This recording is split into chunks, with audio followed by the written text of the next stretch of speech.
So here we are, the Detroit Lions looking for 2 playoff wins in a row, Chelsa. Are they going to get this done, or are we not giving enough credit to Baker Mayfield and the Bucs? Well, first of all, have you seen the latest round of trash talk from the Lions going against Baker Mayfield? They said something to the effect of, they would be a really good team if they had a really good quarterback. And I don't know if, that's necessarily false, but that is, the slant that's going against Baker Mayfield. And, Baker Mayfield used to talk a little trash himself. So I feel like he's kind of a feisty guy. Let's see the exact quote. Okay, this is from CJ Gardner-Johnson of the Detroit Lions. This group probably is one of the better groups we done faced all year. That is his words, not mine. Besides that Tampa group, if you give that Tampa group a good quarterback, that's a great group. Evans, Godwin, Gage, that's a great group. Yeah. I played against them for real. Do you think Baker Mayfield should be offended by this? No, I don't. Because Baker Mayfield is a guy who's always been kind of a smack talker.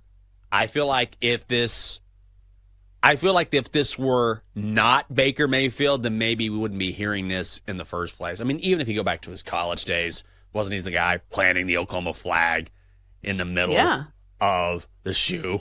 So he's been a talker for, I think, the majority of his career. But I am surprised to sort of hear it because you know how it is in the NFL. Maybe I'm not surprised because it's Baker, but at the same time, when things get this serious in the NFL, you tend to hear players speak in cliches and not say anything about any opposing player, particularly a quarterback. And to Baker's credit, I will say he's been very good down the stretch for this Buccaneers team.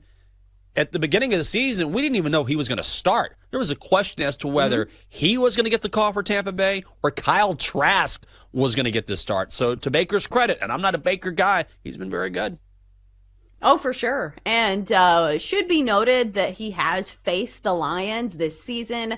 They lost that game 20-6. Baker Mayfield, 19 of 37, only 206 yards with a completion percentage of 51%. But Baker Mayfield has been much better down the stretch. He's had at least 300 passing yards in 3 of his last 6 games, including that last one against the Eagles. Had 337 yards, 3 touchdowns, no interceptions.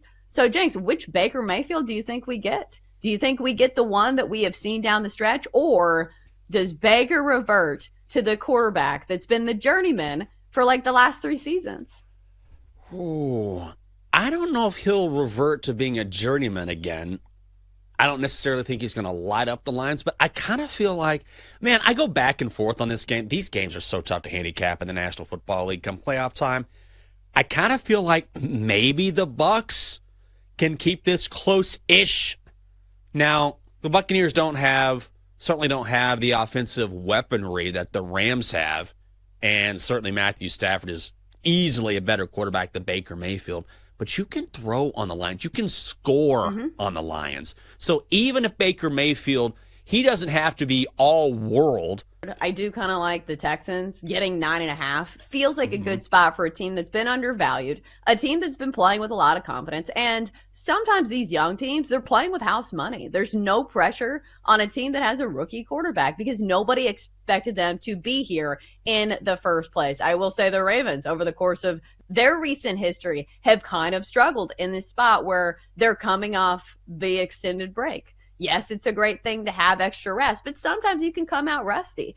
And also, I like teams getting a lot of points when you have a passing first offense like the Texans do, because the back door feels wide open for teams that can score in a hurry with a great passing game. The other angle here is looking at the passing attempts for CJ Stroud, because right now the Ravens, over the course of the regular season, gave up the second most passing attempts of any team in the NFL. And a lot of it is because they're winning a lot of games. So if you think that's the case, the Ravens are going to be leading in this game. I think you go there with CJ Stroud over 34.5 passing attempts. It seems like a big number, but we know that he can sling it, and they're not afraid to put the game on the shoulders of CJ Stroud. One more angle I wanted to bring up in this game. What do you make of Lamar Jackson and his rushing prop. Because I think this is a solid angle in the postseason, quarterback rushing props. Because think, during the regular season, you're the face of the franchise. You don't want to get hurt. But in the postseason, games on the line, if you have somebody that's really shifty, like I really like this angle for Josh Allen, but let's apply it to Lamar Jackson. Do you think we see more quarterback runs from Lamar Jackson in this game? Yeah, I think so. I think if you bet quarterback rushing props, if the quarterback you're talking about is mobile, like even Patrick Mahomes, I would look at his rushing prop as well.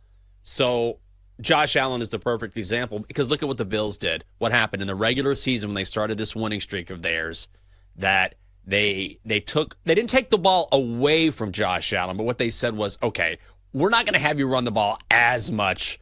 Let's sort of take the ball out of your hands a little bit when it comes to rushing the football. But what happened the final week of the season? What happened last week? All of a sudden it's back to, hey, man, if you need it, you take off. You take off. You do what you got to do to win a football game. And I feel like that mentality, if you can run the ball, and certainly Lamar Jackson can run the ball, is something that any team trying to survive in the NFL postseason will take advantage of. So it wouldn't stun me at all if Lamar Jackson went off and had a great game on the ground, because at this point, it's either win or go home. And if it means you taking off and running more than normal for you to win, these guys are going to do it.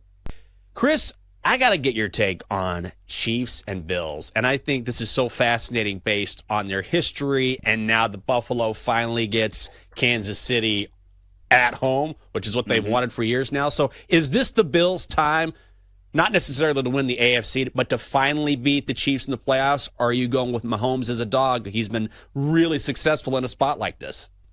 I think I like the Bills because I do think it's going to be another one of those instant classics that we get from the Chiefs and the Bills seemingly every time they meet in the Mahomes and Allen eras. I think it's a field goal game. I think Buffalo's able to cover that field goal because what I saw from their defense last week, and again, we could talk about how it was against the Steelers offense, but that was a Steelers offense that had kind of found some things down the stretch. Even with Mason Rudolph at quarterback, they had found some things. What the Bills secondary did, though, to the Steelers receivers was they just muscled them at the line of scrimmage, through their routes, to the top of their routes, and even sometimes beyond. They were very physical. This Bills secondary will muscle up on receivers.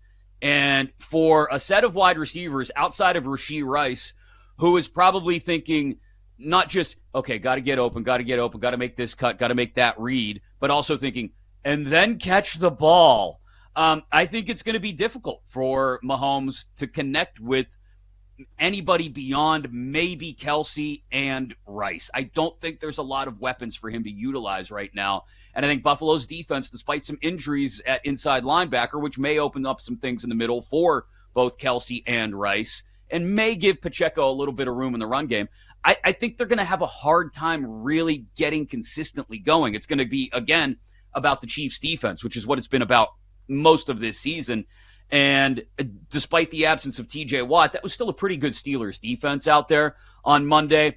And you saw what Josh Allen's capable of doing. I mean, not only can he put the ball exactly where it needs to be in the middle of the field for his tight ends, not only are his wide receivers catching the ball and then making things happen downfield, but if everything else fails, I'll just take it myself and run half the length of the field.